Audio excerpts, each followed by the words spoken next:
Tous mes pronostics Ligue 1 de la 20e journée du championnat de France, c'est maintenant dans cette vidéo. Bonjour à tous et bienvenue, j'espère que vous êtes en forme. Installez-vous confortablement, on va analyser les 10 matchs de Ligue 1, les 9 matchs de Ligue 1 de ce week-end de Montpellier-Lens vendredi soir jusqu'au choc Marseille-Olympique Lyonnais. Je vais vous donner tous mes paris sportifs intéressants à prendre avec un très beau combiné à la clé qui sera donné à la fin de la vidéo. Restez bien jusqu'à la fin et ma grosse confiance, ma pépite, elle sera donnée sur Marseille-Olympique Lyonnais. Grosse confiance sur le canal Telegram. Pour rejoindre le canal Telegram, c'est très simple, le lien est en commentaire épinglé et en description.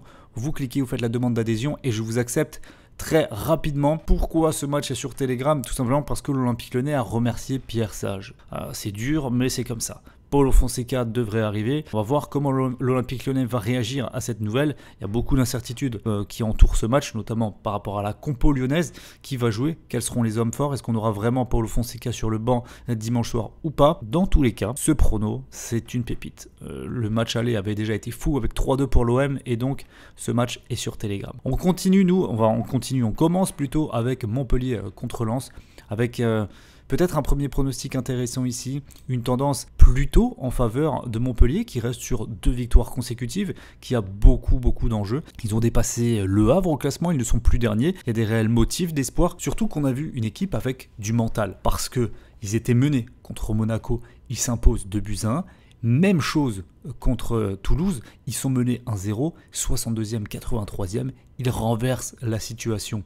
Une équipe de Montpellier donc qui a du mental, qui a de la réussite. On voit qu'à domicile en plus, c'est là où ils prennent la plupart de leurs points. Ils sont à 1,20 points à la maison. Pas si mal pour une équipe qui est avant-dernière au classement. Et de l'autre côté, on a Lens qui est costaud à l'extérieur. Une seule défaite comptabilisée cette saison contre le Paris Saint-Germain. Mais voilà, pas mal de matchs nuls quand même contre des équipes mal classées.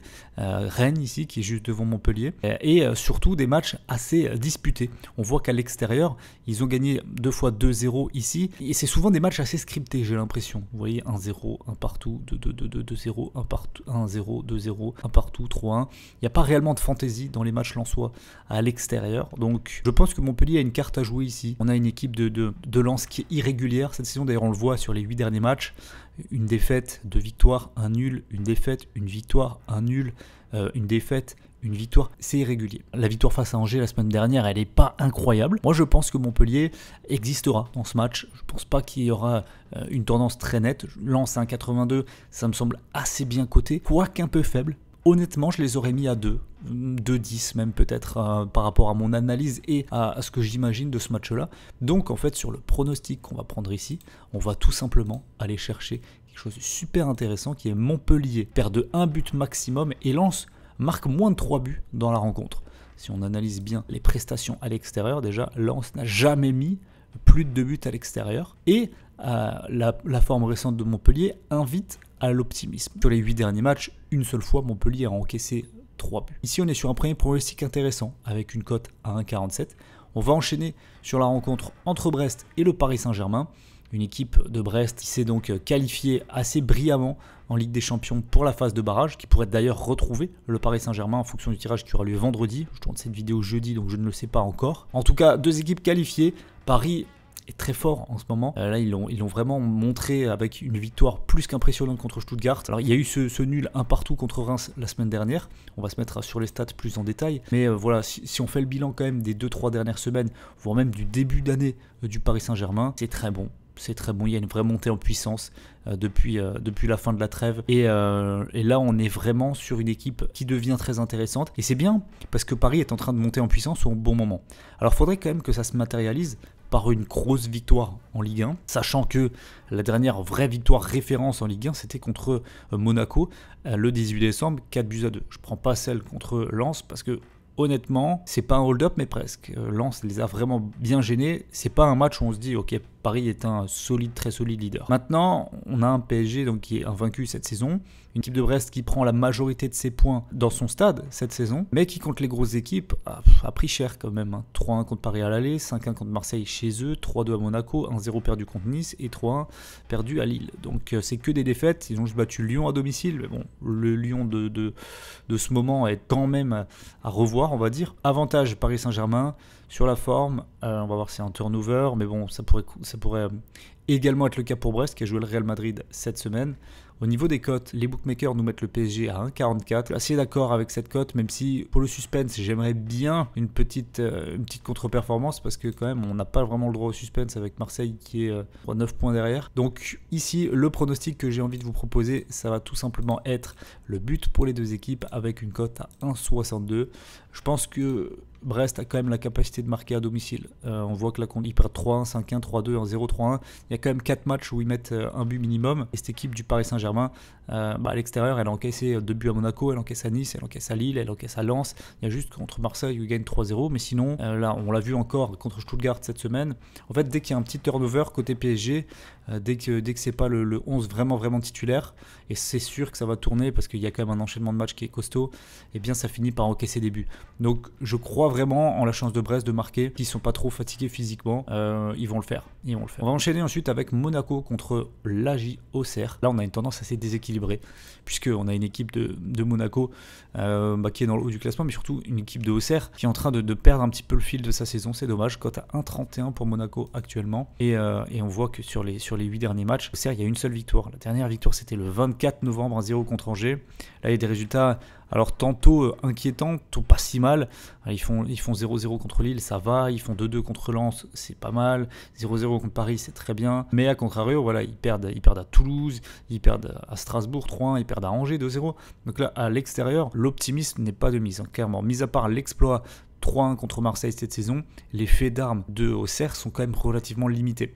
Et du côté monégasque, il n'y a qu'une seule vraie contre-performance à domicile cette saison, c'est une défaite contre Angers. Donc on va dire que les deux résultats un peu anomalies, on les a déjà eus, la défaite contre Angers pour Monaco et la victoire à Marseille pour Auxerre. Donc on peut légitimement estimer qu'on va avoir ici un résultat assez logique avec une victoire de Monaco. Monaco qui a galéré, qui a terminé à 9 contre 11 contre l'Inter Milan en semaine. Il va falloir se remettre dans le championnat, ça ne va pas être facile non plus. Je ne m'attends pas à une démonstration de la part des Monégasques, mais assez quand même pour pouvoir s'imposer et disposer de cette équipe auxerroise qui n'y arrive pas en ce moment. Je vais prendre Monaco gagne et plus d'1,5 but dans la partie. La cote est à 1,50. On enchaîne avec Lille contre l'AS Saint-Etienne. Cette équipe lilloise, j'ai quand même envie de lui rendre hommage parce que ce qu'ils font cette saison, c'est absolument brillant. Alors, la semaine dernière, ils ont mis fin à une série de 14 matchs sans défaite, je crois, à Strasbourg, avec une défaite de buts à 1. Très belle équipe strasbourgeoise, on aura l'occasion d'en reparler. Et ensuite, ils ont explosé Feyenoord 6-1 en Ligue des Champions. L'équipe, elle est stratosphérique. Ils vont se confronter au Saint-Etienne d'Orneland. Le Saint-Etienne d'Orneland qui, sur ces 4 matchs, en a gagné 1, a fait 2 matchs nuls pour une défaite, mais avec des prestations très encourageantes. Même la défaite, elle est contre Paris, elle est 2 buts à 1.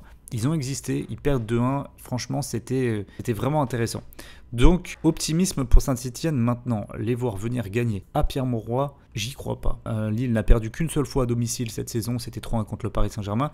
Il y a quand même des nuls, ils lâchent quand même des points, même là contre Nantes. Un partout, il faudrait réussir à recréer ce genre de performance pour l'AS Saint-Etienne. Et c'est possible, c'est possible. C'est une équipe extrêmement solide, mais qui fait des matchs nuls quand même. Seulement 3 défaites cette saison, mais ils font des matchs nuls. Donc on ne peut pas miser avec certitude sur Lille ici. La cote, elle est en plus à 1,38. Je trouve que c'est pas intéressant, sachant qu'il y a un risque de nul qui est quand même, pour moi, assez important. Donc, ce que j'aurais plutôt envie de prendre ici, c'est tout simplement les deux équipes marquent à 1,94. C'est plus risqué. Mais on a une équipe de Lille qui a tendance à encaisser. Ils encaissent encore contre Feyenoord en semaine. Mais voilà, contre Strasbourg, 2 buts. Contre Nice, 1 but. Contre Auxerre, c'est à l'extérieur 0-0. À domicile, ils encaissent là, contre Nantes. Ils encaissent contre Brest. Pour monter après au 21 novembre pour voir un clean sheet à domicile des Lillois. Donc on va dire que ce n'est pas la forteresse imprenable qu'on a pu connaître ces dernières saisons. Pierre-Mauroy, il y a quand même des buts qui sont concédés. Ça ne devrait pas être beaucoup, un maximum je pense, mais j'ai envie de tenter ce but pour les deux équipes parce que la cote elle est belle, elle est à 1,94, on fait quasiment x2. En gros, si la Saint-Etienne arrive à trouver la faille, et vu la forme du moment, moi j'y crois. On va enchaîner avec le Toulouse, le TFC qui joue contre l'OGC Nice, c'est deux dynamiques bien différentes. Toulouse, un peu bizarre ce qui se passe. Ils perdent là à domicile contre Strasbourg, ils font un nul très bizarre contre Lyon 0-0 et ils perdent à domicile là, contre Montpellier. Donc on est un petit peu en panique là du côté toulousain. Qu'est-ce qui se passe? Il faut remettre les choses dans l'ordre. Ils vont affronter une équipe de Nice qui vient de battre 2-0 l'OM, qui a perdu seulement 2 de ses 8 derniers matchs. C'était à chaque fois à l'extérieur par contre. Il va falloir s'en méfier. On voit sur les 4 derniers matchs à l'extérieur, ils battent Reims 4-2, mais sinon le reste c'est pas génial. Même à Montpellier ils font match nul. Donc pas sûr la victoire de Nice, pas sûr la victoire. Ils sont favoris, logique. Je pense que les bookmakers les mettent favoris également. On va regarder la cote. Ah non, même pas. Et bah non, les bookmakers cotent Nice outsider sur ce match. Je suis assez étonné. Par rapport au contexte, etc. J'ai presque envie de prendre un Toulouse ou nul en fait. Un Nice ou nul, pardon. Parce que, honnêtement, je trouve que la cote, elle est assez intéressante. On va prendre Nice remboursé si nul à 1,85. Mais en fait, alors, le match est extrêmement équilibré. Ça peut tourner des deux côtés. Mais je trouve que la cote est value sur Nice, qui a les moyens, je pense, de faire quelque chose contre Toulouse et continuer peut-être à aller chercher au classement quelque chose de pas mal. On voit que dans la zone de Toulouse, ici, ils ont battu Brest notamment, ils ont battu Reims, ils ont battu Angers. Il y a moyen. Je suis assez content de ce pronostic. On enchaîne avec Angers contre Le Havre. On a une équipe du Havre qui est vraiment dans la difficulté, les pauvres. Ils ont gagné la dernière fois le 24 novembre. Depuis, ils enchaînent les grosses déceptions. La semaine dernière, la défaite à domicile contre Brest 1-0, elle fait mal, elle fait vraiment mal. C'est compliqué pour Le Havre. Je pense qu'Angers est au-dessus. On voit sur les 8 derniers matchs, il y a quand même des résultats assez largement positifs, notamment à la maison où ils restent sur 2 victoires consécutives contre Brest et contre Auxerre. Il y a moyen qu'ils en ajoutent une troisième. Franchement, on a une équipe du Havre qui a gagné 2 matchs à l'extérieur cette saison contre Nantes et Saint-Étienne. Donc c'est dans la zone de danger. Il y a moyen de les voir faire quelque chose, de les voir exister, mais sur la forme du moment, on est quand même en droit d'être assez inquiet pour Le Havre ici. Donc moi je donne un avantage à Angers, avantage qui, on va voir, reste quand même à la cote à 1,94, c'est pas mal, mais c'est pas le safe de la vidéo, c'est clairement pas le safe de la vidéo. On continue avec Reims contre Nantes, et ici, j'ai déjà un petit peu regardé ce match, ça va être un no-bet, je pense. Tendance extrêmement difficile à lire, énormément de matchs nuls de part et d'autre, à la rigueur. Prendre un match nul remboursé si une autre équipe gagne. On a un nul à 3,35 entre ces deux équipes, mais voilà, 4 matchs nuls de suite pour Nantes. Ici, on a sur les 8 derniers matchs, il y a 5 matchs nuls, 0 victoire pour Reims. C'est vraiment, il faut se mouiller la tête. Après, quand il y a des affrontements face à des équipes du bas du classement, il y a quand même moins de matchs nuls. On voit que sur le haut du classement, ça fait beaucoup de nuls pour les deux équipes d'ailleurs. Et dans leur championnat, on va dire, dans le championnat du bas du classement, il n'y a qu'un nul seulement pour Reims. Il y en a 3 pour Nantes, dont 2 à l'extérieur. Ici, c'est clairement, pour moi, ça va être un no-bet. C'est le genre de match, je pense, où il faut savoir s'abstenir parce que les tendances sont difficilement prévisibles ici. Mon sentiment, c'est qu'il n'y aura du coup pas de match nul ici. Une des deux équipes va l'emporter. Et j'ai une petite préférence pour Nantes en termes de niveau de jeu en ce moment. Donc à tenter, je prendrai Nantes. 3,37 en plus. Allez, vous savez quoi, je vais vous le mettre. Je vais vous mettre la victoire de Nantes à l'extérieur. Ça, ce sera vraiment, je vais le préciser, fun. On va mettre Nantes gagne. On continue avec un match hyper intéressant entre Rennes et Strasbourg. Il est intéressant à analyser, à regarder de plus près. Surtout, avant ça, j'ai envie de me féliciter quand même parce que début janvier, je vous avais dit, avant le match contre Auxerre, je vous avais dit que Strasbourg pouvait être l'équipe surprise de ce début 2025. Ils ont fait 3 victoires, 1 nul et des victoires quand même assez convaincantes.